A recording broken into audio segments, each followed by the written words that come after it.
ꯔꯦꯗꯤꯑꯣꯗ ꯃꯁꯤ ꯈꯔ ꯌꯥꯝ ꯍꯦꯟꯅ ꯃꯤꯌꯥꯝꯁꯦ ꯄꯥꯛ ꯁꯟꯅ ꯈꯪꯅꯕ ꯀꯩꯅꯣ ꯄꯥꯎꯖꯦꯜ ꯍꯥꯏꯇꯥꯔꯦ ꯃꯁꯤ ꯌꯥꯝꯅ ꯄꯤꯍꯟꯅꯤꯡꯉꯦ ꯑꯦꯋꯥꯔꯅꯦꯁ ꯄꯤꯍꯟꯅꯤꯡꯉꯦ ꯑꯗꯨꯒ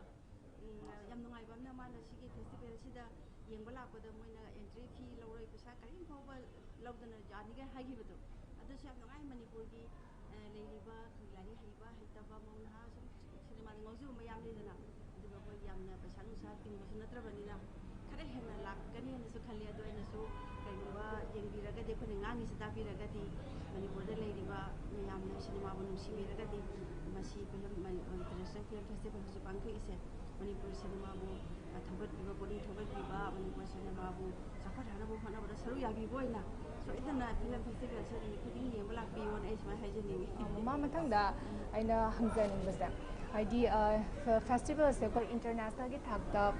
ꯇꯧꯔꯛꯑꯕꯅꯤꯅꯅꯦꯀꯣ ꯍꯥꯏꯗꯤ ꯑꯇꯣꯞꯄ ꯃꯥꯂꯦꯝꯒꯤ ꯑꯇꯩ ꯃꯐꯝꯁꯤꯡꯗꯒꯤꯁꯨ ꯐꯤꯜꯝ ꯃꯌꯥꯝ ꯑꯃꯁꯨ ꯎꯠꯇꯣꯔꯤꯕꯅꯤꯀꯣ ꯑꯗꯨꯅ ꯑꯇꯣꯞꯄ ꯂꯝꯗꯒꯤ ꯎꯠꯇꯣꯔꯤꯕ ꯐꯤꯜꯝꯒꯤ ꯁꯤꯒ ꯑꯩꯈꯣꯏꯒꯤ ꯏꯔꯝꯗꯝꯁꯤꯗꯒꯤ ꯑꯩꯈꯣꯏꯅ ꯄꯨꯊꯣꯛꯆꯔꯤꯕ ꯐꯤꯜꯝꯁꯤꯒ ꯆꯥꯡꯗꯝꯅꯕ ꯃꯇꯝꯗ ꯑꯩꯈꯣꯏ ꯏꯔꯝꯗꯝꯒꯤ ꯄꯨꯊꯣꯛꯏꯕ ꯐꯤꯜꯝꯒꯤ ꯃꯆꯠ ꯍꯥꯏꯇꯥꯔꯦꯀꯣ ꯃꯑꯣꯡꯁꯦ ꯅꯣꯞꯇ꯭ꯔꯦ ꯍꯥꯏꯅ ꯑꯗꯨꯝ ꯈꯟꯕꯤꯕ꯭ꯔꯥ? ꯑꯩꯗꯤ ꯇꯁꯦꯡꯅ ꯑꯩꯈꯣꯏ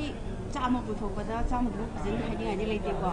ꯑꯗꯨꯕꯨ ꯃꯔꯛ ꯃꯔꯛꯇ ꯐꯖꯕ ꯐꯤꯂꯝꯁꯦ ꯑꯗꯨꯝ ꯌꯥꯎꯔꯛꯑꯦ ꯏꯟꯇꯔꯅꯦꯁꯅꯦꯜ ꯊꯥꯛꯇ ꯆꯪꯕ ꯌꯥꯕ ꯌꯥꯎꯔꯛꯑꯦ ꯑꯩꯈꯣꯏꯅꯁꯨ ꯌꯦꯡꯕꯗ ꯑꯁ ꯅꯨꯡꯉꯥꯏꯔꯦꯅꯦ ꯍꯥꯏꯕ ꯄꯨꯛꯅꯤꯡ ꯌꯥꯝ ꯅꯨꯡꯉꯥꯏꯕ ꯑꯗꯨꯕꯨ ꯄꯨꯊꯣꯛꯏꯕ ꯈꯨꯗꯤꯡꯃꯛꯁꯤ ꯃꯥꯂꯦꯝꯒꯤ ꯊꯥꯛꯇ ꯆꯪꯕ ꯌꯥꯅꯕ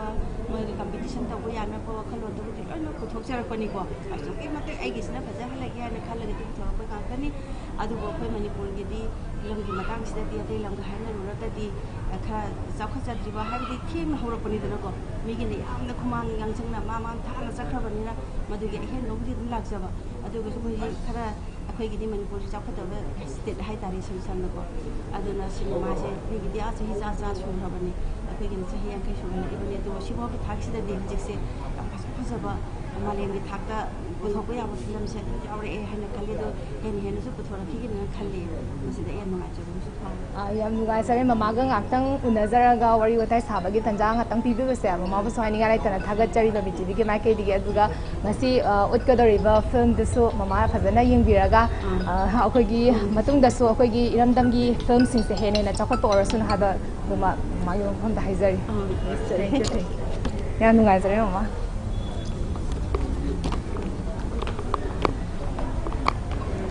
ꯉꯥꯛꯇꯪ ꯑꯃꯨꯛ ꯃꯨꯠꯊꯠꯄ꯭ꯔꯥ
amna khoidane yingiriba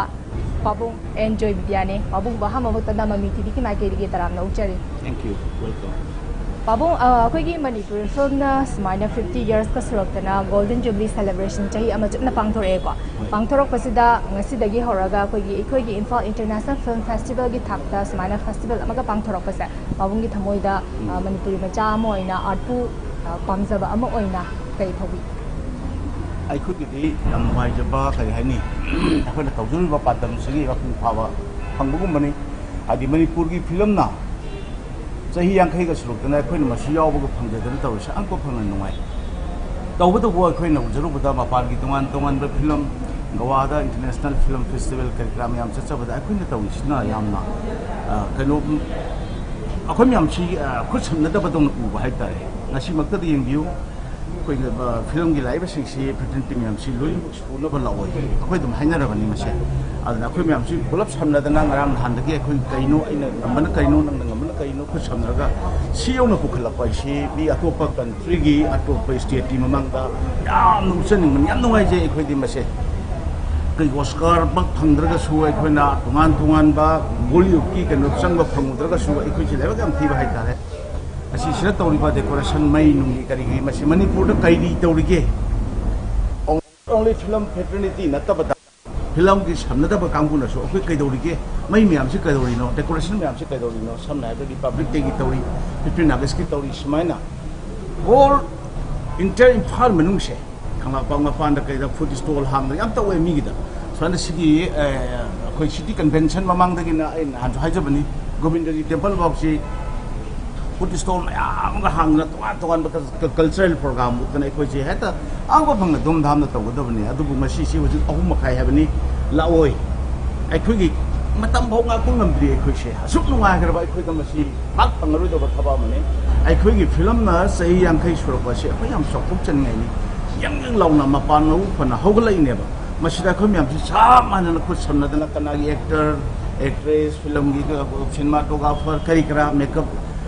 हराव मीनगदौसीदंगा सीसी येंबियो मैक्सिमम लाओय कोइना हाइनरी मैक्सिमम लाओय मसी अखोई म्यामसी बाटोन तौबा तौदबा तौसेना हाइनरबनी अदुबु आई लाओयना खले अदु अखोइदि खंदे लाकपनि लाक्तबने अखोई अराक पखर याम नुंगाइजे मणिपुर फिल्म असी योरपसे अखोई याम तौगदौरी तांग तरुक फौक चथजगदबनी मयामदा अवेयरनेस पिजगे हायेंग पुंग 13 दगिना नुदांगी पुंग 10 फाउ तोंगान फिल्म याम कापतौरी डिस्कशन तौदौरी तांग कुमा पंदना sorry tang mapandana mami nimit na manipuri film si hodo khiban mini matawni manipur khiban mini aduna 29 da khoi closing 29 da khoi target am tawjari manipuri film manipuri cinema live on stage na film da yagiba hero heroine ariba sijaraba khoi gi yamba ise mayam si puthokna khoi stage live tawgena yam kanna par kan pandam ma thamjari film gi sei singsi samna hairabda matam da sakpi giba Kunbi की actor Singh stage थोलगा इसे सकपा कईदब ma'am तौगेना target तौजरी माई पाकू ओइसुना खुरुमजरी ईश्वर thank you Mabung mathangda aina hangzani basa hadi akogi international gi thakta ko festival tawrabani na akogi iramdam sta puthok chariba films international gi thakta ulak toribani na hadi atopa lam singsi puthora iba films singsiga akoi iramdam sta puthok chariba films siga khena badi khara madum ube phangbi gani ko khena bazida akoina akogi iramdam sta gi hoji hoji putho iba sta kari kari ahem ba hapchalaga di international gi thakta akoina noktana moidi gi chang ta dana puthok ngongani habi wakhaloni अखोई तसेंना हारदि अखोई हम तेलेले जातिनि इसानि साथाग पुनते मैतै मसा सिंसी खा उरगा खर तमरगा याम हेन smart होबने अदुबु तसेंना professionalism the संजलगा तौसे हाइबसे इमु उदबगुम तौई मा अखोई पुनम नचदे मासे याम तोइन हाइजबनि तसेंना फिल्म म नंबदा संगदब मसा संगदब मागी कनो हाइतारे इक्विपमेंट दि अराइबनि इक्विपमेंट दि पैसा नै इक्विपमेंट नतब मागी परम खुद लैरि सी तौगदबनी स्क्रीन प्ले से सुमाइन तौगदबनी अदगी मागी बस हाइजनिंग याम तोइ चैबदों थोए मयाम सुना आइदि सजेशन नुसिजबगिनी मणिपुर फिल्म नुसिबगिनी आइना मणिपुर फिल्म नुसिरमद्रगदि आइ सुमिना हाइबिरागा पंकुम कुमगा पंगुम नुंगाइ थो लेरम याय अदु अखोइना सुम उजबदा अखोइना तमजरपदा अखोइना थेंगनजरपदा रिहर्सल हाइबसुम सुवागौते ngasi si film am अखोइ नंबर हौदोरे करीनो नंदोरि सिबो खंगदना मेकअप हौरकांदा अखोइना नंदोर सि सिनी ना दे हौरे अखोइ रिहर्सल से ꯑꯩꯈꯣꯏ ꯍꯧꯖꯤꯛ ꯐꯤꯂꯝ ꯑꯃ ꯇꯧꯖꯗꯧꯔꯤ ꯃꯃꯤꯡꯗꯤ ꯍꯥꯏꯗꯣꯛꯆꯔꯔꯣꯏ ꯑꯗꯨꯒ ꯇꯤꯝꯗꯨꯁꯨ ꯍꯥꯏꯖꯔꯔꯣꯏ ꯄꯨꯔꯥ ꯊꯥ ꯑꯃ ꯑꯅꯤ ꯆꯪꯅ ꯔꯤꯍꯔꯁꯦꯜ ꯇꯧꯒꯅꯤ ꯊꯤꯌꯦꯇꯔꯗꯧꯅ ꯑꯩꯈꯣꯏ ꯊꯤꯌꯦꯇꯔꯅꯤ ꯑꯩ ꯊꯤꯌꯦꯇꯔꯗꯒꯤ ꯍꯧꯔꯛꯄꯅꯤ ꯑꯗꯨꯅ ꯊꯤꯌꯦꯇꯔ ꯍꯥꯏꯕꯁꯤꯗꯤ ꯊꯥ ꯑꯅꯤ ꯑꯍꯨꯝ ꯆꯪꯉꯒ ꯑꯩꯈꯣꯏ ꯇꯝꯈ꯭ꯔꯕꯅꯤꯅ ꯉꯔꯥꯡ ꯁꯨꯃꯥꯏꯅ ꯉꯥꯡꯈꯤꯕ ꯂꯣꯟꯗꯣ ꯃꯗꯨ ꯅꯨꯡꯉꯥꯏꯇꯦ ꯁꯨꯃꯥꯏꯅ ꯑꯣꯟꯊꯣꯛꯑꯒꯦ ꯉꯔꯥꯡ ꯁꯣꯝꯗ ꯑꯩꯅ ꯆꯩꯈꯤꯕ ꯁꯣꯝꯗ ꯑꯣꯟꯊꯣꯛꯈꯤꯕꯗꯣ ꯁꯣꯝꯗ ꯑꯣꯟꯁꯤꯜꯂꯒꯦ ꯍꯥꯏꯕꯒꯤ ꯆꯥꯟꯁ ꯑꯃ ꯐꯪꯉꯦꯕ ꯐꯤꯂꯝꯗꯗꯤ ꯍꯦꯛ ꯍꯧꯔꯒ ꯃꯦꯀꯞ ꯂꯣꯏꯔꯒ ꯊꯥꯛ ꯅꯝꯕꯅꯦꯕ ꯃꯗꯨ ꯀꯔꯤꯅꯣ ꯑꯩꯅ ꯄꯤꯗ꯭ꯔꯤꯁꯤ ꯀꯩꯅꯣ ꯍꯣꯔꯦꯟ ꯂꯣꯏꯔꯀꯥꯟꯗ ꯑꯁ ꯑꯩ ꯑꯗꯨꯃꯥꯏꯅ ꯇꯧꯔꯝꯗꯧꯅꯤꯗ ꯑꯩ ꯑꯗꯨ ꯋꯥꯉꯥꯡꯗꯣ ꯁꯣꯏꯔꯦ ꯁꯨꯃꯥꯏꯅ ꯇꯧꯅꯤ ꯂꯥꯛꯑꯦꯕ ꯌꯥꯝꯅ ꯆꯥꯟꯁꯁꯦ ꯑꯗꯣ ꯑꯩꯈꯣꯏꯗ ꯃꯗꯨ ꯆꯥꯟꯁ ꯐꯪꯗ꯭ꯔꯦꯕ ꯑꯗꯨꯒꯨꯝꯕ ꯃꯌꯥꯝ ꯑꯃ ꯂꯩ ꯁꯝꯅ ꯍꯥꯏꯔꯕꯗ ꯑꯃꯈꯛꯇꯪ ꯍꯥꯏꯖꯒꯦ ꯁ꯭ꯇꯣꯔꯤ ꯕꯣꯔꯗ ꯍꯥꯏꯕ ꯑꯃꯈꯛ ꯂꯩ ꯁ꯭ꯇꯣꯔꯤ ꯕꯣꯔꯗ ꯍꯥꯏꯕꯁꯤ ꯑꯩꯈꯣꯏꯅ ꯅꯝꯒꯗꯧꯔꯤꯕ ꯐꯤꯂꯝꯗꯨꯒꯤ ꯁ꯭ꯀ꯭ꯔꯤꯟ ꯄ꯭ꯂꯦꯁꯤꯗ ꯌꯥꯎꯒꯗꯧꯔꯤꯕ ꯁꯤꯟ ꯆꯥꯔꯖꯁꯤꯡꯁꯤꯒꯤ ꯁ꯭ꯀꯦꯠꯁ ꯑꯃꯈꯛ ꯇꯧꯕꯅꯦꯕ ꯂꯥꯏ ꯑꯃꯈꯛ ꯌꯦꯛꯄꯅꯦꯕ ꯃꯁꯤ ꯉꯁꯤꯐꯥꯎ ꯌꯦꯛꯇꯦꯕ ꯑꯩꯈꯣꯏꯅ ꯊꯦꯡꯅꯖꯕꯗ ꯑꯝꯇ ꯌꯦꯛꯇꯦꯕ ꯗꯥꯏꯔꯦꯛꯇꯔꯁꯤꯒꯤ ꯀꯣꯛꯅ ꯊꯥꯛ ꯊꯥꯛ ꯊꯥꯛ ꯇꯧꯔꯒ ꯁꯨꯃꯥꯏꯅ ꯂꯩꯕꯤꯔꯣ ꯁꯤꯗ ꯂꯩꯕꯤꯔꯣ ꯁꯤ ꯆꯧꯀꯤꯗꯣ ꯁꯨꯃꯥꯏꯅ ꯉꯥꯡꯕꯤꯔꯣ ꯅꯝꯃꯦ ꯃꯁꯤ ꯑꯩ ꯐꯖꯃꯜꯂꯕꯅꯦꯅ ꯈꯜꯂꯦ ꯑꯗꯨꯝ ꯈꯛꯇꯪ ꯍꯥꯞꯆꯤꯟꯕꯤꯔꯛꯑꯒꯗꯤ ꯑꯗꯒꯤ ꯂꯥꯏꯇꯤꯡ ꯍꯥꯏꯕꯁꯤ ꯀꯩꯅꯣ ꯋꯥꯠ ꯏꯁ ꯂꯥꯏꯇꯤꯡ ꯐꯤꯂꯝ ꯂꯥꯏꯇꯤꯡ ꯍꯥꯏꯕꯁꯤ ꯀꯩꯅꯣ ꯁꯤꯗ ꯂꯥꯏꯠ ꯈꯔ ꯊꯥꯜꯂꯒ ꯉꯥꯜꯂꯒ ꯀꯦꯃꯦꯔꯥꯗ ꯀꯦꯁ ꯇꯧꯔꯒ ꯀꯦꯃꯦꯔꯥꯗ ꯎꯔꯀꯥꯟꯗ ꯃꯗꯨ ꯅꯝꯕ ꯅꯠꯇꯕ ꯍꯥꯏꯂꯥꯏꯠꯁꯤ ꯀꯔꯤꯅꯣ ꯂꯥꯏꯠꯁꯤ ꯊꯥꯜꯂ ꯃꯇꯝꯗ ꯑꯩ ꯍꯥꯏꯂꯥꯏꯠ ꯀꯗꯣꯝ ꯇꯥꯅꯤ ꯀꯩꯗꯧꯔꯤ ꯃꯁꯤꯒꯨꯝꯕꯁꯤ ꯃꯌꯥꯝꯁꯤ ꯌꯥꯎꯔꯀꯥꯟꯗ ꯑꯩꯈꯣꯏ ꯐꯤꯂꯝ ꯆꯣꯡꯈꯠꯂꯛꯀꯗꯣꯏꯅꯤ ꯑꯩꯈꯣꯏꯅ ꯁꯨꯝ ꯄꯪꯌꯦꯡ ꯌꯦꯡꯕꯅꯤ ꯑꯩꯈꯣꯏꯒꯤ ꯄꯤꯄꯜ ꯐꯤꯂꯝ ꯈꯪꯖꯗꯕꯁꯤꯡꯅ ꯌꯦꯡꯕꯅꯤ ꯑꯗꯨꯒ ꯃꯤꯒꯤ ꯃꯔꯛꯇ ꯆꯪꯁꯤꯜꯂꯨꯔꯒꯗꯤ ꯌꯥꯝ ꯂꯥꯏ ꯂꯥꯏꯅ ꯈꯪꯕꯖꯥꯠꯅꯤ ꯑꯗꯨꯅ ꯊꯋꯥꯏ ꯌꯥꯎꯅ ꯇꯧꯕ ꯐꯖꯅ ꯃꯥꯒꯤ ꯄꯔꯝ ꯁꯨꯅ ꯇꯧꯈꯤꯕꯁꯤꯡꯁꯤꯅ ꯑꯃꯨꯛ ꯂꯤꯈꯠꯂꯛꯏꯁꯤ ꯃꯄꯥꯟꯗꯒꯤ ꯑꯃꯨꯛ ꯄꯣꯛꯈꯥꯏꯔꯛꯏꯕ ꯑꯩꯈꯣꯏ ꯑꯗꯨ ꯇꯥꯔꯦ ꯑꯗꯨ ꯇꯧꯔꯦ ꯑꯩꯈꯣꯏ ꯐꯤꯂꯝꯗꯨ ꯃꯁꯤ ꯇꯁꯦꯡꯅ ꯋꯥꯔꯧꯅꯕ ꯌꯥꯗꯦ ꯄꯔꯤꯈꯥꯗ ꯂꯥꯏꯔꯤꯛ ꯌꯥꯝ ꯄꯥꯈꯤꯕ ꯃꯤꯗꯨꯅ ꯀꯣꯏꯁꯟ ꯂꯧꯕꯗ ꯑꯩꯈꯣꯏ ꯋꯥꯔꯧꯕ ꯌꯥꯗꯦ ꯈꯔ ꯄꯥꯕꯣꯏ ꯄꯥꯗꯕꯣꯏ ꯇꯧꯈꯤꯕꯁꯤꯅ ꯑꯗꯨꯝ ꯂꯩꯍꯧꯒꯅꯤ ꯃꯁꯤꯡ ꯈꯛꯇꯪ ꯑꯩ ꯃꯌꯥꯝꯗ ꯐꯤꯂꯝ ꯀꯥꯡꯕꯨꯗ ꯍꯥꯏꯒꯗ꯭ꯔꯥ ꯑꯩꯈꯣꯏꯒꯤ ꯍꯣꯏ ꯑꯩꯈꯣꯏ ꯐꯤꯂꯝ ꯐꯦꯃꯤꯂꯤꯗ ꯍꯥꯏꯗ꯭ꯔꯥ ꯀꯩꯗꯧꯔꯨꯅꯤ ꯑꯇꯩꯗꯗꯤ ꯁꯨꯃꯥꯏꯅ ꯃꯁꯤꯡ ꯈꯛꯇꯪ ꯑꯩ ꯆꯦꯛꯁꯤꯟꯅ ꯇꯧꯍꯟꯖꯅꯤꯡꯉꯤ ꯃꯁꯤ ꯑꯣꯏꯔꯒꯗꯤ ꯑꯩ ꯊꯣꯏꯗꯣꯛꯅ ꯅꯣꯛꯄꯣꯏꯗ꯭ꯔꯅ ꯈꯜꯂꯤ ꯑꯗꯨ ꯑꯦꯛꯇꯔꯁꯤꯡꯁꯤ ꯇꯁꯦꯡꯅ ꯇ꯭ꯔꯦꯟ ꯇꯧꯕꯁꯤ ꯄꯪꯌꯥꯎ ꯌꯥꯎꯗꯦ ट्रेन तौर मखोंगी होगा ट्रेन तौर एक्टिंग से कहीं व्हाट इज एक्टिंग कमाई तौनी नंग तुझे एक्टिंग ला एक्टिंग द मेलो है लेरी हेंजन तौब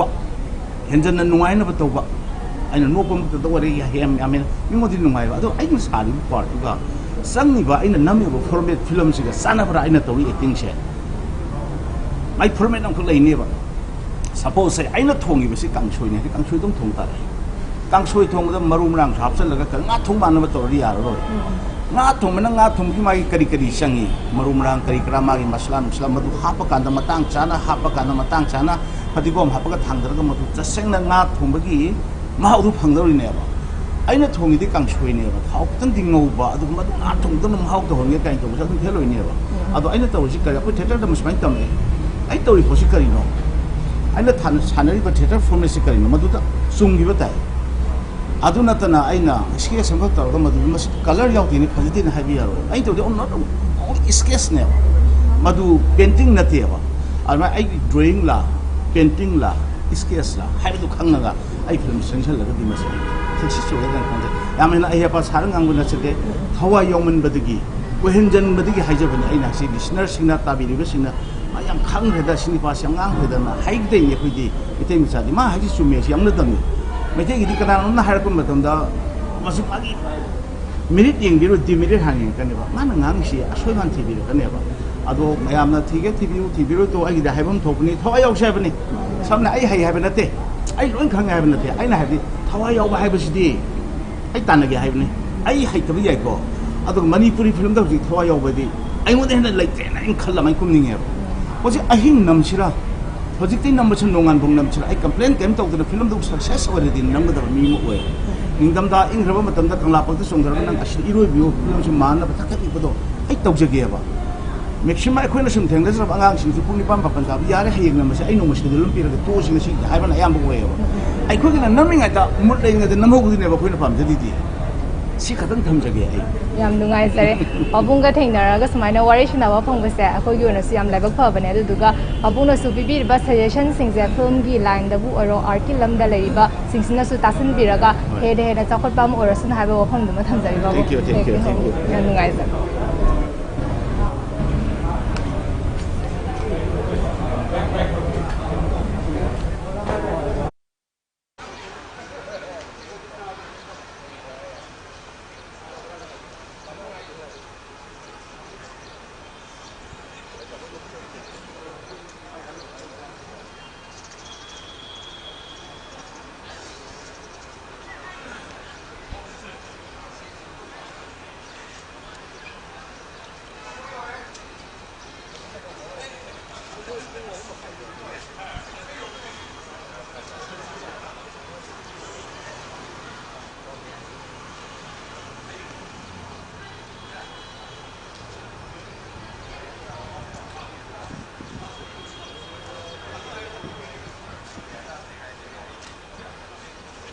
Hauzik aina unjajawgidoriba ase Manipur film gi taibangda nauna machin tumkhalagliba director Gyanan Khetrimayum ahana maktada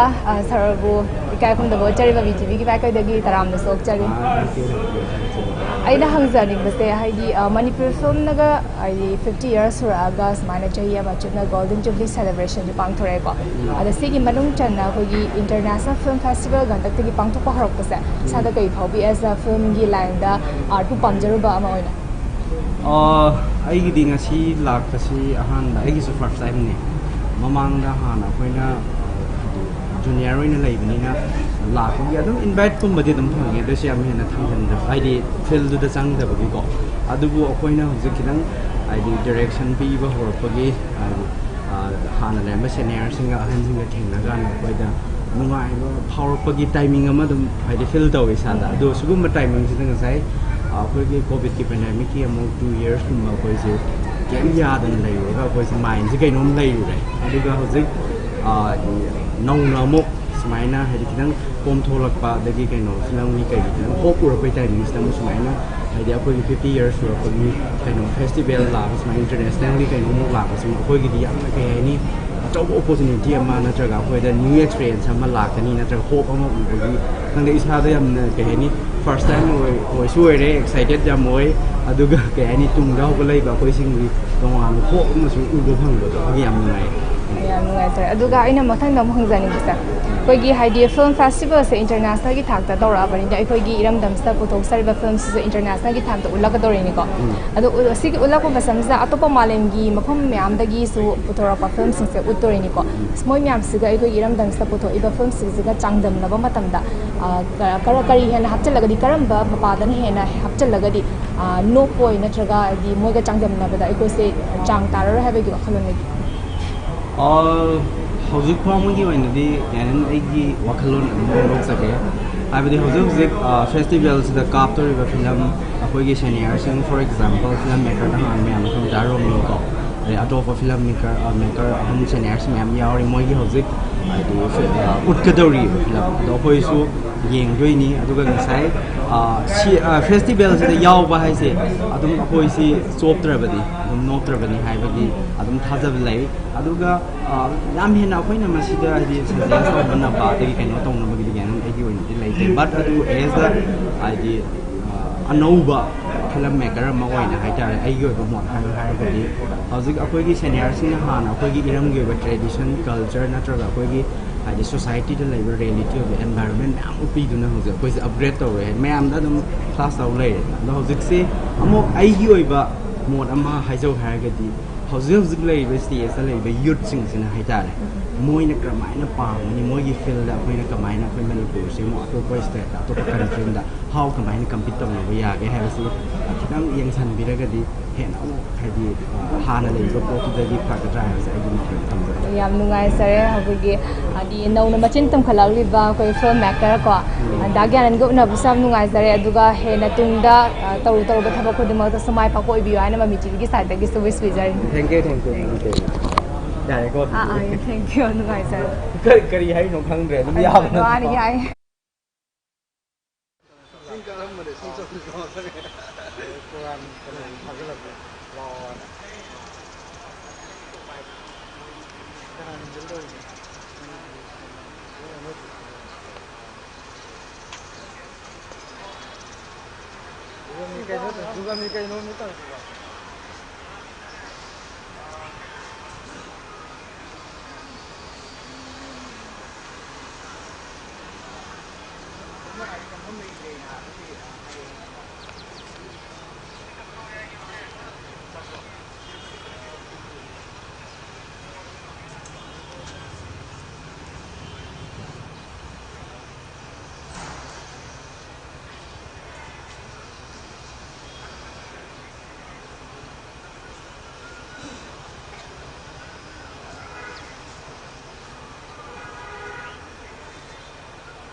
ꯍꯧꯖꯤꯛ ꯑꯩꯅ ꯎꯅꯖꯒꯗꯧꯔꯤꯕ ꯑꯁꯤ ꯃꯅꯤꯄꯨꯔꯤ ꯐꯤꯜꯝꯒꯤ ꯇꯥꯏꯕꯪꯗ ꯅꯧꯅ ꯃꯆꯤꯟ ꯇꯨꯝꯈꯠꯂꯛꯂꯤꯕ ꯑꯦꯛꯇꯔ ꯄ꯭ꯔꯤꯌꯣ ꯁꯣꯔꯣꯛꯈꯥꯏꯕꯝꯅꯤ ꯑꯍꯥꯟꯕꯃꯛꯇꯗ ꯄ꯭ꯔꯤꯌꯣ ꯁꯣꯔꯣꯛꯈꯥꯏꯕꯝꯕꯨꯁꯨ ꯃꯃꯤ ꯇꯤꯚꯤꯒꯤ ꯃꯥꯏꯀꯩꯗꯒꯤ ꯇꯔꯥꯝꯅ ꯑꯣꯛꯆꯔꯤ ꯑꯃꯗꯤ ꯑꯩꯒꯤ ꯍꯦꯛ ꯅꯥꯀꯟꯗ ꯂꯩꯕꯤꯔꯤꯕꯁꯤꯅ ꯁꯟꯇꯣꯁ ꯁꯔꯃ ꯁ꯭ꯀ꯭ꯔꯤꯞ ꯔꯥꯏꯇꯔ ꯑꯃꯗꯤ ꯄ꯭ꯔꯣꯗ꯭ꯌꯨꯁꯔꯅꯤ ꯁꯟꯇꯣꯁꯄꯨꯁꯨ ꯑꯍꯥꯟꯕꯃꯛꯇꯗ ꯃꯃꯤ ꯇꯤꯚꯤꯒꯤ ꯃꯥꯏꯀꯩꯗꯒꯤ ꯇꯔꯥꯝꯅ ꯑꯣꯛꯆꯔꯤ ꯑꯩꯅ ꯃꯌꯥꯝꯗꯒꯤ ꯍꯪꯖꯅꯤꯡꯕꯁꯦꯀꯣ ꯍꯥꯏꯗꯤ ꯑꯩꯈꯣꯏꯒꯤ ꯃꯅꯤꯄꯨꯔ ꯐꯤꯜꯝꯅ 50 yearsꯀ ꯁꯨꯔꯛꯇꯅ ꯁꯨꯃꯥꯏꯅ ꯒꯣꯜꯗꯟ ꯖꯨꯕ꯭ꯂꯤ ꯁꯦꯂꯦꯕ꯭ꯔꯦꯁꯟꯒ ꯄꯥꯡꯊꯣꯔꯛꯄꯁꯦ ꯑꯦꯁ ꯑ ꯌꯪ ꯑꯥꯔꯇꯤꯁ ꯑꯃ ꯑꯣꯏꯅ ꯌꯪ ꯐꯤꯜꯝ ꯃꯦꯀꯔ ꯍꯥꯏꯕꯗꯨꯅꯤꯀꯣ ꯑꯃ ꯑꯣꯏꯅ ꯀꯩ ꯐꯥꯎꯕꯤ ꯏꯁꯥꯗ ꯌꯥꯝ ꯅꯨꯡꯉꯥꯏꯕ ꯐꯥꯎꯋꯦ ꯑꯗꯨꯒ ꯑꯩꯈꯣꯏꯗꯤ ꯍꯤꯔꯝꯁꯤꯗ ꯆꯪꯕ ꯀꯨꯏꯖꯔꯛꯇ꯭ꯔꯤ ꯕꯠ ꯑꯩꯈꯣꯏ ꯀꯩ ꯍꯥꯏꯇꯥꯔꯦ ꯇꯧꯗꯤ ꯌꯥꯝ ꯇꯧꯖꯅꯤꯡꯕ ꯍꯥꯏꯇꯥꯔꯦ ꯑꯗꯨꯒ ꯑꯩꯈꯣꯏ ꯍꯥꯟꯅꯒꯤ ꯂꯩꯕꯤꯔꯝꯃꯕ ꯑꯐꯥꯎ ꯑꯐꯥꯎꯕ ꯐꯤꯜꯝ ꯃꯦꯀꯔ ꯀꯌꯥ ꯑꯃ ꯑꯣꯖꯥ ꯔꯣꯃꯤ ꯍꯣꯏ ꯑꯗꯒꯤ ꯑꯣꯖꯥ ꯌꯥꯃꯟ ꯍꯣꯏ ꯃꯣꯏ ꯃꯌꯥꯝꯁꯤꯒꯤ ꯃꯇꯨꯡ ꯏꯟꯖꯔꯒ ꯍꯥꯏꯇꯥꯔꯦ we want to produce something which will be remembered forever ꯍꯥꯏꯇꯥꯔꯦ ꯑꯗꯣ ꯑꯩꯈꯣꯏꯒꯤ ꯆꯦꯅꯦꯜ ꯌꯨꯠ ꯑꯦꯛꯁꯄꯣꯔꯠ ꯇꯤꯚꯤꯅ ꯄꯨꯊꯣꯛꯆꯔꯒ ꯌꯥꯏꯅꯨꯅ ꯐꯤꯜꯝ ꯑꯃ ꯑꯩꯈꯣꯏ ꯇꯧꯖꯩ ꯑꯗꯣ ꯍꯟꯗꯛ ꯄ꯭ꯔꯥꯛꯁꯤꯅꯦ ꯑꯦꯋꯥꯔꯗꯇ ꯑꯩꯈꯣꯏ ꯕꯦꯁ ꯑꯦꯛꯇꯔ ꯐꯪꯉꯤ ꯅꯥꯎꯔꯦꯝ ꯄꯥꯏꯂꯛꯁꯤꯅ ꯑꯩꯈꯣꯏꯒꯤ ꯄꯥꯏꯂꯛꯁꯤꯅ ꯑꯗꯨꯃꯥꯏꯅ ꯑꯩꯈꯣꯏꯅ ꯈꯨꯠ ꯊꯥꯖꯕ ꯈꯔ ꯁꯤꯗ ꯑꯩꯈꯣꯏ ꯌꯥꯝ ꯍꯩꯖꯔꯨꯕꯗꯤ ꯅꯠꯇꯦ ꯑꯗꯨꯕꯨ ꯑꯩꯈꯣꯏꯅ ꯊꯥꯖꯕ ꯃꯇꯝꯁꯤꯗ ꯀꯩ ꯍꯥꯏꯇꯥꯔꯦ ꯔꯤꯃꯥꯔꯀꯦꯕꯜ ꯑꯣꯏꯕ ꯈꯔ ꯑꯗꯨꯝ ꯇꯧꯖꯅꯤꯡꯕꯒꯤ ꯋꯥꯈꯜꯂꯣꯟ ꯂꯩꯖꯩ ꯑꯗꯨꯒ ꯉꯁꯤ 50 years ꯑꯩꯈꯣꯏꯒꯤ ꯁꯨꯔꯛꯄꯒꯤ 1972ꯗꯒꯤꯅ 2022 ꯐꯥꯎꯁꯤꯗ ꯇꯧꯔꯛꯄꯒꯤ ꯁꯦꯂꯦꯕ꯭ꯔꯦꯁꯟ ꯃꯌꯥꯝ ꯇꯧꯔꯛꯄ ꯑꯃꯗꯤ ꯉꯁꯤ ꯌꯥꯎꯕ ꯐꯪꯖꯕ ꯑꯃꯗꯤ ꯃꯃꯤ ꯇꯤꯚꯤꯗ ꯁꯨꯃꯥꯏꯅ ꯋꯥ ꯉꯥꯡ ꯐꯪꯖꯕ ꯌꯥꯝ ꯅꯨꯡꯉꯥꯏꯖꯩ ꯊꯦꯡꯛ ꯌꯨ ꯁꯣ ꯃꯆ ꯄ꯭ꯔꯤꯌꯣꯒꯁꯨ ꯍꯥꯏꯐꯦꯠꯇꯪ ꯋꯥꯔꯗ ꯐꯣꯡꯗꯣꯛꯄꯤꯌꯨ Okay, ꯁꯟꯇꯣꯁꯅꯁꯨ ꯍꯥꯏꯕꯤꯈ꯭ꯔꯦ ꯑꯗꯨꯒ 50 years ꯁꯨꯔꯛꯄꯁꯤꯗꯀꯣ ꯑꯩꯈꯣꯏꯒꯤ ꯌꯪ ꯑꯥꯔꯇꯤꯁ ꯑꯃ ꯑꯣꯏꯅ ꯌꯥꯝ ꯍꯔꯥꯎꯋꯦ ꯁꯨꯃꯥꯏꯅ 50 yearsꯀꯤꯗ ꯑꯩꯈꯣꯏꯅ ꯌꯥꯎꯕ ꯐꯪꯖꯕꯁꯦ ꯑꯩꯈꯣꯏꯁꯨ ꯍꯥꯏꯗꯤ ꯌꯥꯝꯅ ꯀꯨꯏꯖꯗ꯭ꯔꯤ ꯆꯍꯤ ꯑꯦꯔꯥꯎꯟ 3-4 years ꯃꯨꯛꯇ ꯉꯥꯏꯔꯤ ꯁꯤꯒꯤ ꯐꯤꯜꯗꯨꯗ ꯆꯪꯉꯛꯄꯁꯦ ꯑꯗꯣ ꯌꯥꯎꯗꯤ ꯌꯥꯝ ꯌꯥꯎꯖꯅꯤꯡꯉꯦ ꯑꯗꯨ ꯑꯣꯏꯇꯥꯔꯁꯨ ꯌꯥꯎꯕ ꯐꯪꯗꯦ ꯃꯃꯥꯡꯗꯗꯤ ꯑꯗꯣ ꯍꯟꯗꯛꯀꯤ ꯆꯍꯤꯁꯤꯗ ꯌꯥꯎꯕ ꯐꯪꯕꯁꯦ ꯌꯥꯝ ꯅꯨꯡꯉꯥꯏꯔꯦ ꯑꯗꯨꯒ ꯁꯨꯃꯥꯏꯅ ꯐꯦꯁꯇꯤꯚꯦꯜꯁꯦ ꯁꯦꯝꯕꯤꯔꯒ ꯑꯩꯈꯣꯏꯒꯤꯗꯤ ꯌꯥꯝ ꯂꯥꯏꯕꯛ ꯐꯕꯅꯦꯅ ꯍꯥꯏꯖꯒꯦ ꯃꯊꯪꯗ ꯑꯩꯅ ꯍꯪꯖꯅꯤꯡꯕꯁꯦ ꯍꯥꯏꯗꯤ ꯅꯧꯅꯁꯨ ꯈꯣꯡ ꯊꯥꯡꯖꯟꯕꯤꯔꯛꯑꯦꯅ ꯍꯥꯏꯕꯤꯔꯛꯀꯣ ꯍꯧꯖꯤꯛ ꯁꯤꯒꯤ ꯐꯤꯜꯁꯤꯗ ꯍꯥꯟꯅ ꯑꯩꯈꯣꯏꯅ ꯍꯥꯏꯗꯤ ꯉꯜꯂꯤꯉꯩ ꯃꯇꯝꯗ ꯎꯖꯕ ꯍꯥꯏꯗꯤ ꯑꯩꯈꯣꯏꯒꯤ ꯏꯔꯝꯗꯝꯁꯤꯒꯤ ꯐꯤꯜꯝꯒꯤ ꯃꯆꯠꯀ ꯍꯧꯖꯤꯛꯀꯗꯤ ꯑꯗꯨꯛꯀꯤ ꯃꯇꯤꯛ ꯈꯦꯠꯅꯕꯁꯦ ꯂꯩꯔꯛꯑꯦ ꯌꯥꯝꯅ ꯑꯞꯒ꯭ꯔꯦꯗ ꯇꯧꯔꯦ ꯍꯥꯏꯖꯅꯤꯡꯉꯤꯀꯣ ꯀꯔꯤ ꯑꯍꯣꯡꯕꯗꯤ ꯎꯕꯤ ꯑꯍꯣꯡꯕꯁꯦ ꯑꯗꯨꯝ ꯁꯦꯝꯗꯤ ꯁꯦꯝ ꯑꯣꯏꯗꯣꯏꯅꯤ ꯑꯗꯣ ꯑꯩꯅ ꯁꯨꯝ ꯎꯖꯕꯗ ꯍꯥꯏꯇꯥꯔꯦ ꯁꯨꯝ ꯊꯦꯡꯅꯖꯕꯗ ꯇꯦꯛꯅꯣꯂꯣꯖꯤ ꯌꯥꯝꯅ ꯐꯒꯠꯂꯦ ꯑꯗꯒꯤ ꯀꯦꯃꯦꯔꯥꯒꯤ ꯁꯤꯁꯇꯦꯝ ꯌꯥꯝ ꯐꯒꯠꯂꯦ ꯑꯗꯒꯤ ꯑꯩꯈꯣꯏꯅ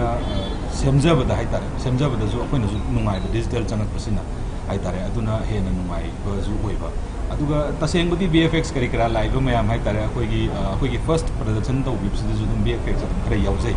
ꯑꯗꯨꯃꯥꯏꯅ ꯑꯩꯈꯣꯏ VFXꯀ ꯌꯥꯎꯗꯅ ꯈꯣꯠꯇꯅ ꯍꯥꯏꯗꯤ ꯈꯔ ꯍꯦꯟꯅ ꯃꯥꯜꯍꯟꯕ ꯍꯥꯏꯕꯒꯤ ꯑꯗꯨꯒꯨꯝꯕ ꯃꯑꯣꯡ ꯑꯃ ꯂꯩꯕꯁꯤꯁꯨ ꯑꯩꯈꯣꯏꯅ ꯌꯥꯝ ꯅꯨꯡꯉꯥꯏꯖꯩ ꯑꯗꯨꯒ ꯆꯥꯎꯈꯠꯄ ꯍꯥꯏꯕꯁꯤꯗꯤ ꯑꯩꯈꯣꯏꯁꯨ ꯑꯗꯨꯝ ꯌꯥꯎꯒꯗꯧꯅꯤ ꯇ꯭ꯔꯦꯟꯗꯨꯗ ꯑꯗꯨꯅ ꯁꯦꯝꯒꯗꯧꯕ ꯐꯤꯜꯝꯕꯨꯗꯤ ꯁꯦꯝꯅꯤ ꯍꯥꯏꯗꯤ ꯆꯍꯤ 50ꯒꯤ ꯃꯃꯥꯡꯗ ꯁꯦꯝꯃꯝꯃꯤꯕ ꯑꯍꯟꯁꯤꯡꯁꯤꯅ ꯇꯧꯕꯤꯔꯝꯃꯤꯕ ꯃꯌꯥꯝꯗꯨꯒ ꯑꯩꯈꯣꯏꯅ ꯍꯧꯖꯤꯛ ꯑꯩꯈꯣꯏꯒꯤ ꯃꯇꯨꯡꯗ ꯇꯧꯍꯧꯒꯗꯣꯏꯁꯤꯁꯨ ꯆꯞ ꯃꯥꯟꯅꯩ ꯑꯥꯔꯠꯇꯤ ꯑꯥꯔꯠꯅꯤ ꯕꯠ खितंग टेक्नोलॉजिकल अखोई चेंजेस लाखपा इम्प्रूवमेंट लाखपा अदु मैम अखोइना हौजी अखोई यामना कहे तारे खुदों चाबा हाइगद्रा अदुगा लाइबक फबा हाइगद्रा अखोई पुन्ना तौमिनबा फंगबसिदा अदुगा अखोई नाहा खक्तसु ओइबा अदुगा जागानन होय अदुगी अखोइना लुचिंग बिरागा हाइतारे अदुगा अखोई प्रियो होय पुन्ना जैक्सन अदुगी दा पाइलट पुन्ना तौरगा करी तौसिगेना अखोई कन्ना होनजरी हाइतारे अदु जकी फाइ मरु ओइना हाइतारे गदि टेक्नोलॉजी यामना अखोई चौखलपसे सीमदि अखोई यामना same question that same question da santos na sumyam haibigre technology de am upgrade hoire hojikti aduga hana gi lerami baduga akoi da ahina different ti ka ahina leti adu mahau di samane aduga akoi hojik da upgrade tor phai social media haiba dare ko haidi akoi na hana di cassette da dagi hold na tradi yengba phangda bado hojikti phone amada adum yengba phangabani na worldwide oira ka haitare akoi na sida tawjabado manipur sida pikhrabi sida tawjabado worldwide oina yengba phangi adumadi yam harawe adu sisi haijaki yam nungaijare idea santos ka priyo ga thengna jaraga smaina wari ngakang sanaba phangjabse yam nungaijare chaning aduga makha tarakpada su hadi tungi career da su hena hena mai pa ko biya na mi tv mai ke de su wish pizza thank you thank you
Howzik ay na unazagdoriba se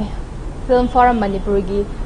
Secretary oina su thopu biriba ngambom kana syamni ahama maktada pabung bu mami TV gi maike digi taram no chali Sorry, thank you. pabung dagi aina khamjaning base haidi akoi gi hosik mani iramdam sigi Manipur film se 50 years ka suroktana golden jubilee celebration ga pangthoktana ko chahi ama suna su pangthore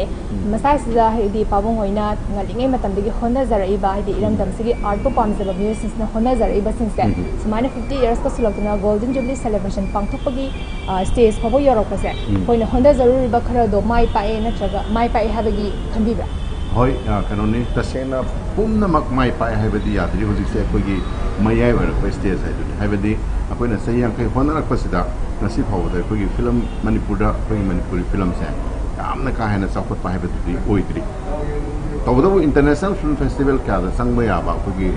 mayamam di phangre ko adu whole in as a whole Manipura koi Manipuri film se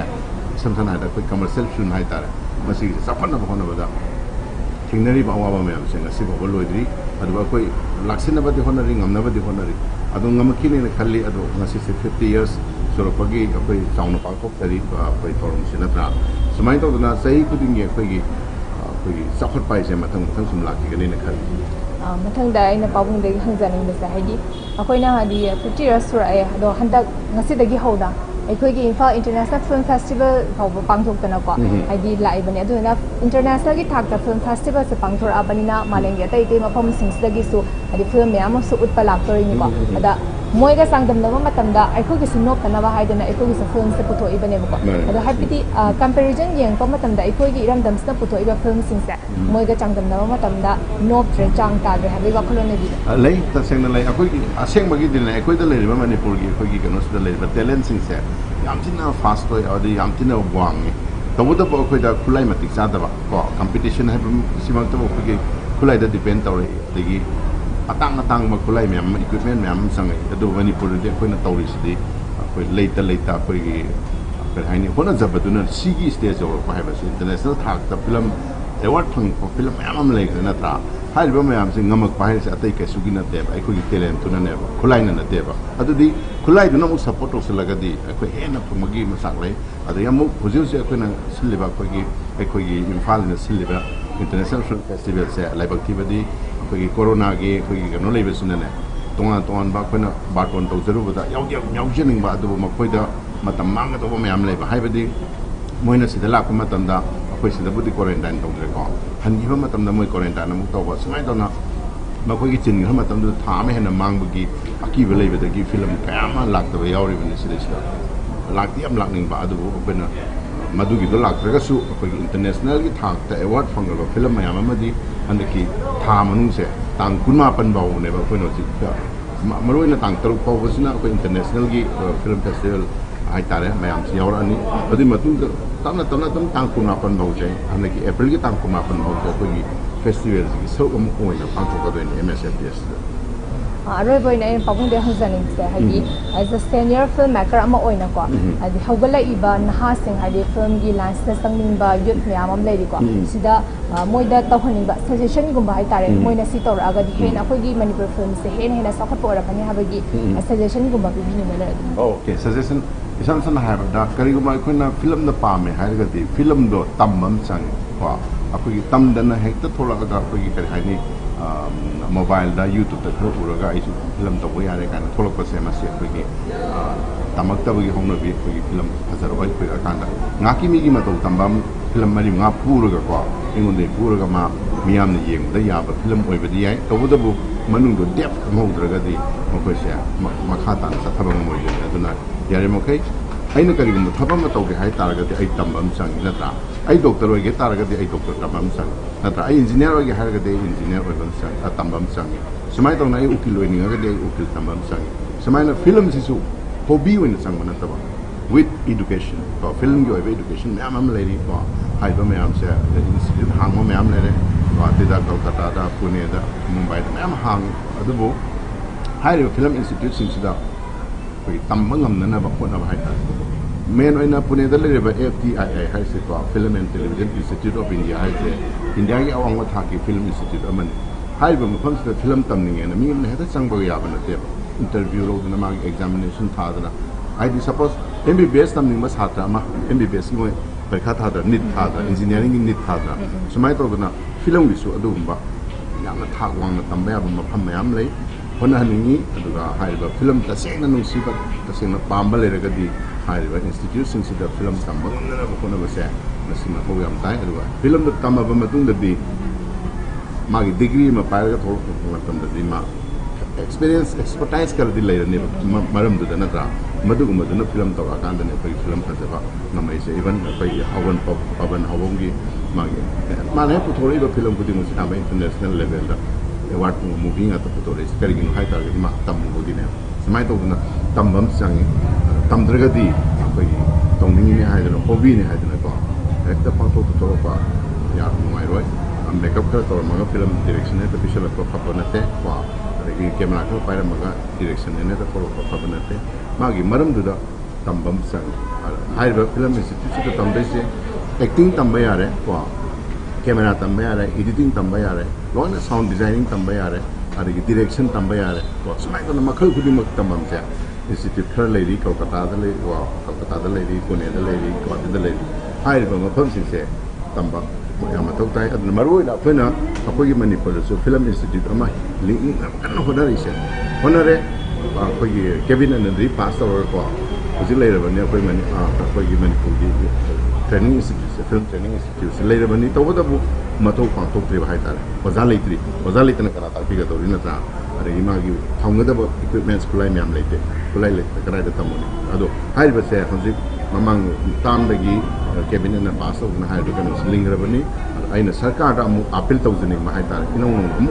निंसिंग जबा हाइतारे highway institute से मागी मतिक चाबा infrastructure थंबीबा को अरगी अखोगी मागी मतिक चाबा ओजासिंग थंबीबा मसी तौरकांदा अखोई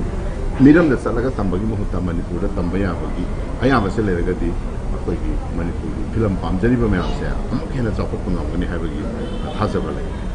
याम नुगाइजरे पाबुंग थेंगनारागा हाइदि वारि ngautang sanabagi tanja bibibese याम नुगाइजरे अदुगा पाबुंगी तुंगी पुंसिदाजु हजिक लेरिबसगे हेना चौखटपा माइ पापो ओइबियो हाइना ममी टीवी माइ कइदगे service pleasure okay thank you very much so कोन पुसु तागा सर थैंक यू पाबु याम नुगाइजरे पाबुंग ngata वारि सिना फंगजस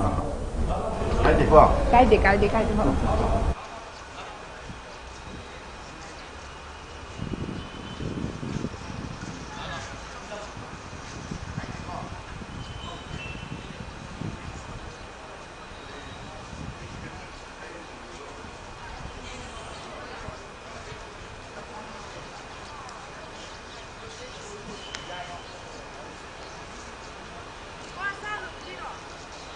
ꯆꯥꯗꯨꯕꯨꯗꯤ ꯆꯥ ꯈꯣꯠ ꯃꯅꯨꯡ ꯆꯪꯉ ꯐꯝꯃꯨꯔꯗꯤ ꯁꯤꯠꯇꯨ ꯐꯝ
nga khang ko Oh yeah. 5 weeks.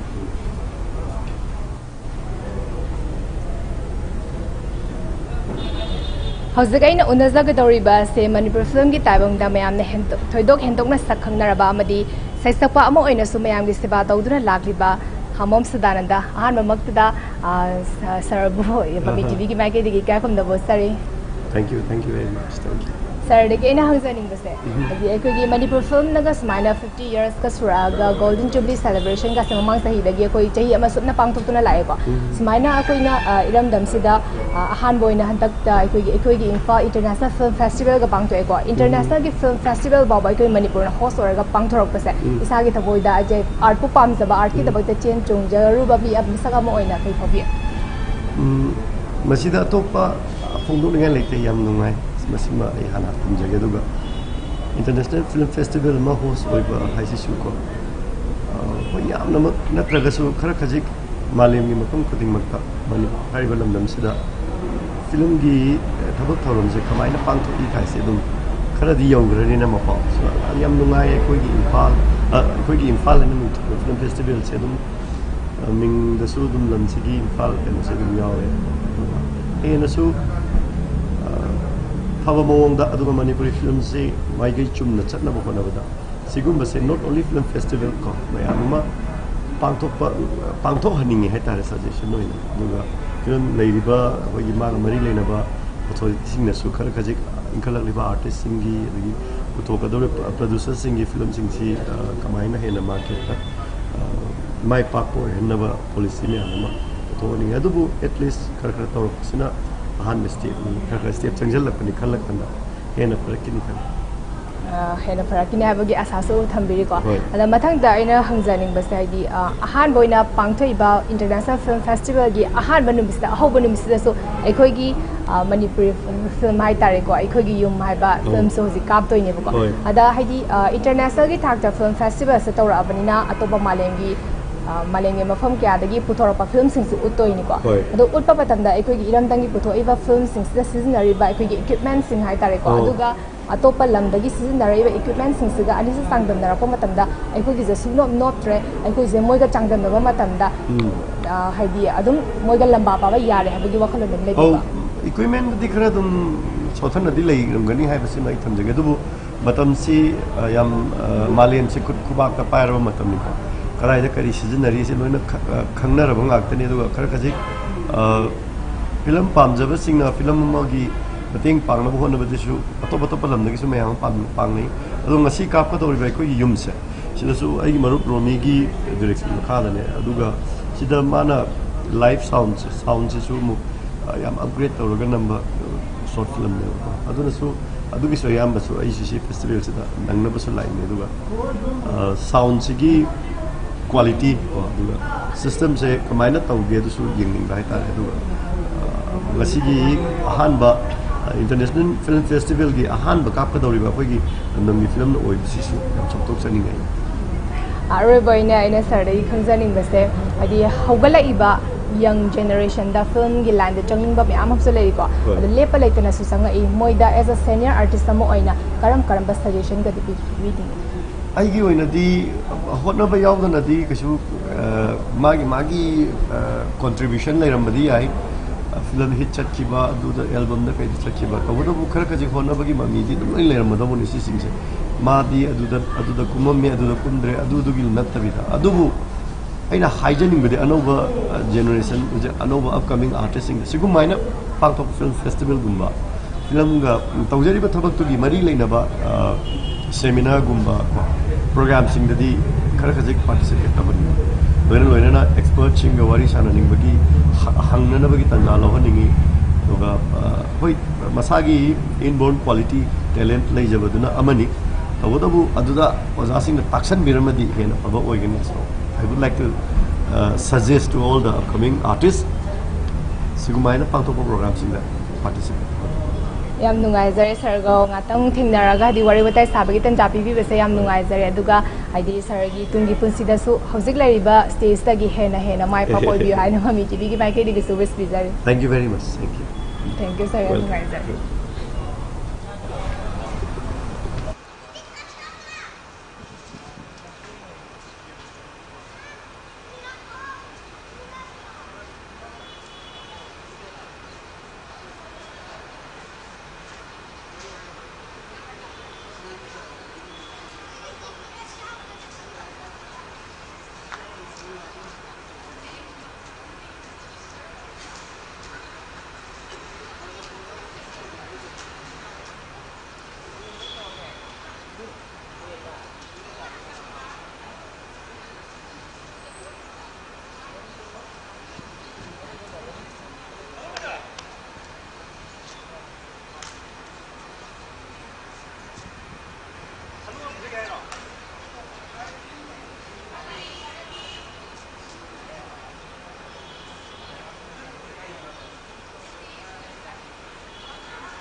ꯊꯥꯖꯕꯁꯨ ꯊꯝꯃꯤ ꯍꯧꯖꯤꯛꯀꯤ ꯂꯥꯛꯏꯕ ꯑꯅꯧꯕ